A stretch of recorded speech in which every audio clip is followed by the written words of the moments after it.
Should we introduce ourselves? Sure. Yeah. Welcome to the podcast. We're your hosts, Jane, Claire, and Bree. Yeah.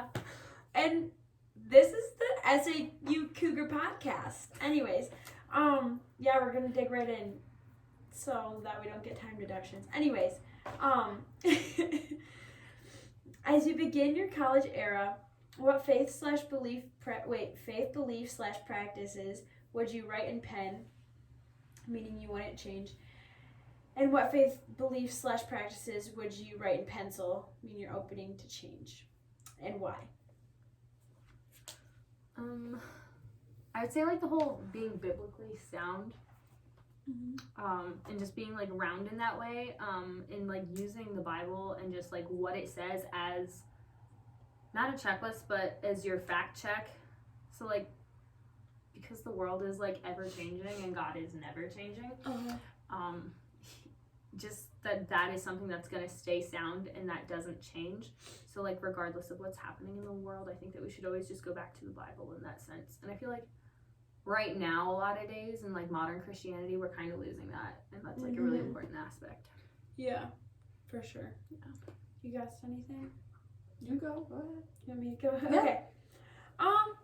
I would say one thing like I wouldn't change is just probably my beliefs on the fact that I don't know, I think the core value of knowing that God is like living, breathing, and active, and that he is spiritually like very real and very present, because sometimes I think that can be really downgraded in life, and like I think that's one thing that will never change for me.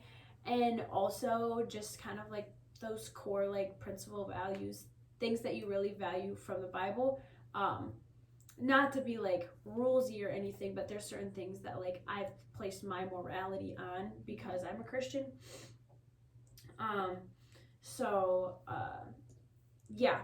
And then things that I would say I'm kind of open to changing.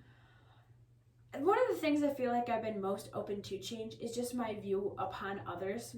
Coming from like a super rural area where there's like one view and just like it's this box and you don't go outside the box, and realizing the world is so much more than just that, is like we have to be in church this morning. The pastor talked about like being light in the darkness, and like you have to go to the darkness and be present in the darkness to show the light. In the light. Yeah.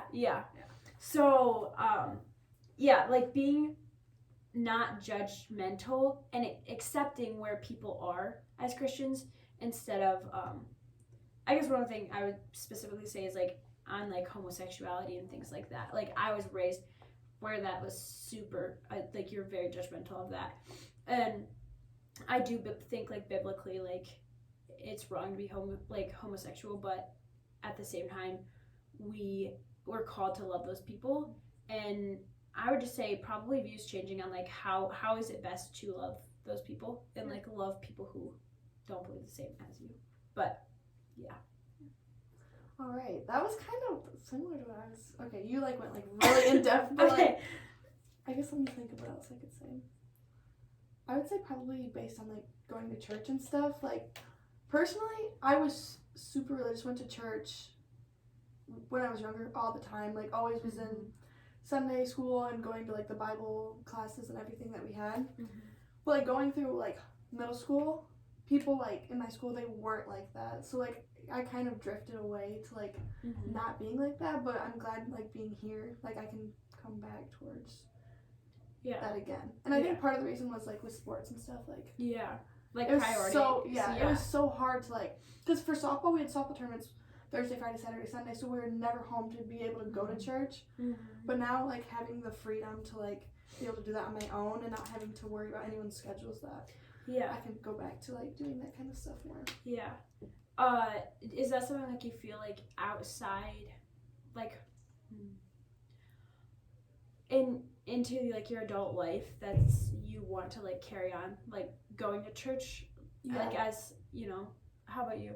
Is that something you want to? Yeah, I feel like that's something I've always done, and Mhm. like, just like having like your Tuesday or Wednesday night youth group or Bible study, Yeah. and like getting into like the routine here with that has been really good. Yeah. But that's Yeah. definitely something like that I want to instill in like my future family, and like Yeah. that's just so important because no, going to church doesn't mean you're saved, but going to church and being in that community with believers is just so helpful. Yeah. throughout It your makes you week. so disciplined, I think, too. It like, does. So that's what one thing I realized, like, this last year kind of, I was like, I've gone to church my whole life, and I don't think I really had a why or like knew if I was gonna go to church when I came to college.